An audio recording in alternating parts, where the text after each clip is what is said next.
আসসালামু আলাইকুম। আমি আছি বর্তমানে আমাদের বালিয়াবাজার কেন্দ্রীয় জামে মসজিদের পিছনে। আমাদের এই খানবাড়ি সড়কটি এটি খুবই অবহেলিত। এখানে একটু বৃষ্টি হলে আপনি দেখতে পাচ্ছেন একটু সামান্য একটু বৃষ্টির কারণে পুরো রাস্তা দিয়ে বেরিয়ে গেছে।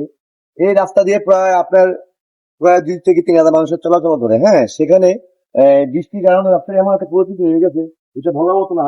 তো আসলে আমি অনুরোধ করছি চাঁদপুর জেলা প্রশাসকের প্রতি এবং কি এই ইউনিয়নের যারা মেম্বার পদপ্রার্থী এবং চেয়ারম্যান পদপ্রার্থী যারা আছে সকলে এই রাস্তাটি বিশেষত দেখবেন যেভাবে রাস্তাটি মেরামত করা যায়। তো আসলে আপনারা দেখুন যে রাস্তার বর্তমান পরিস্থিতি কি। সুপ্রিয় দর্শক, আপনাদেরকে দেখানোর চেষ্টা করছি এটি হচ্ছে চাঁদপুর সদর উপজেলার 9 নং বালিয়া 3 নং ওয়ার্ড বালিয়াবাজার কেন্দ্রীয় জামে মসজিদের ঠিক পিছনেই এখান দিয়ে ঘনবসতি এলাকা। আপনারা দেখতে পাচ্ছেন জনদুর্ভোগ। এই জনদুর্ভোগ এই কয়েকদিনকার বৃষ্টিতে রাস্তাঘাট সব তলিয়ে গেছে। তো আমি সবার কাছে একটা আবেদন জানাই, যারা নতুন চেয়ারম্যান প্রার্থী আছেন বা যারা মেম্বার প্রার্থী আছেন, অবশ্যই এই রাস্তাটিকে সংস্কার করে